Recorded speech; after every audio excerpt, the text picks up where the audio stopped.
Avez-vous remarqué que ces derniers temps, ces dernières décennies, le diable s'acharne sur l'Église pour laquelle Dieu a donné son Fils en sacrifice? À travers les ruses, à travers la séduction, le diable essaye, autant que faire se peut, de distraire les élus, de distraire les enfants de Dieu.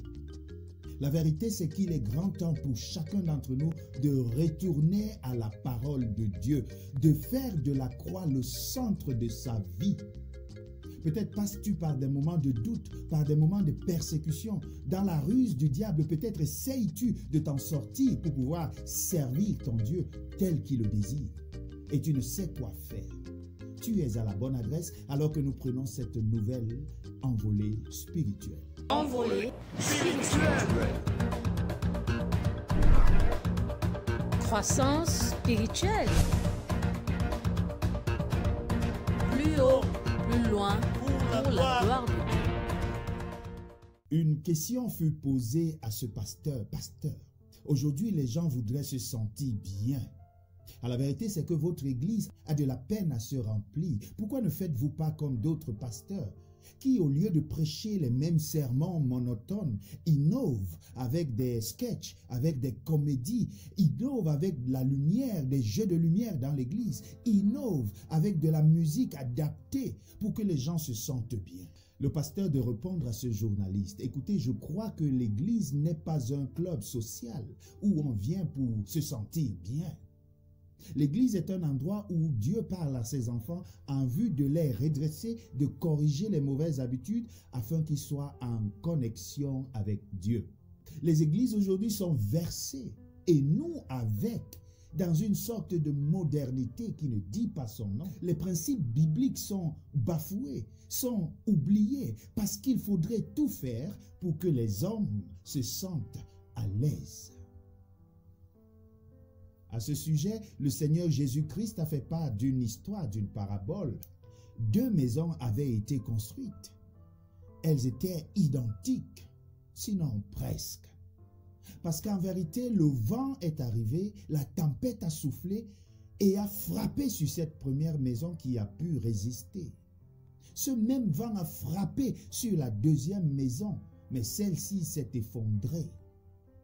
En fait, les 2 maisons étaient pratiquement semblables, similaires, sauf qu'il y avait une différence fondamentale. Et la différence était invisible, parce que la différence entre les 2 maisons se trouvait dans le sol. La première maison qui a pu résister aux tempêtes était fondée sur le roc. Et la deuxième maison qui s'est écroulée à la survenue de cette tempête était fondée sur un terrain instable. Sur quoi est-ce que ta foi est fondée aujourd'hui? Sur quoi est-ce que nos églises sont fondées aujourd'hui? Sur quoi est-ce que notre nation est fondée? La pluie est tombée, les torrents sont venus, les vents ont soufflé et se sont jetés contre cette maison. Elle n'est point tombée parce qu'elle était fondée sur le roc. Aujourd'hui, les vents frappent nos églises. Le vent de la modernité. Aujourd'hui, les tornades frappent nos églises. Les tornades de la mondialisation. Il en est de même pour nos vies. Nous voulons innover, nous voulons changer des choses. Mais laissez-moi vous dire que ce sont là les ruses du malin. Ce sont là les ruses du diable. Lorsque Jésus-Christ opérait des miracles, lorsqu'il multipliait 5 pains et 2 poissons, il avait une grande audience. Aujourd'hui, les églises ont choisi de faire des messages soft. Aujourd'hui, nous également, nous choisissons d'aller là où on parle, là où on dit ce que nous voulons entendre. Aujourd'hui, on ne veut plus parler du sabbat. On ne voudrait plus parler des dîmes et des offrandes. On ne voudrait plus parler de la discipline ecclésiale. Nous voulons vivre dans une liberté totale. Mais le Dieu que nous servons est un Dieu d'ordre.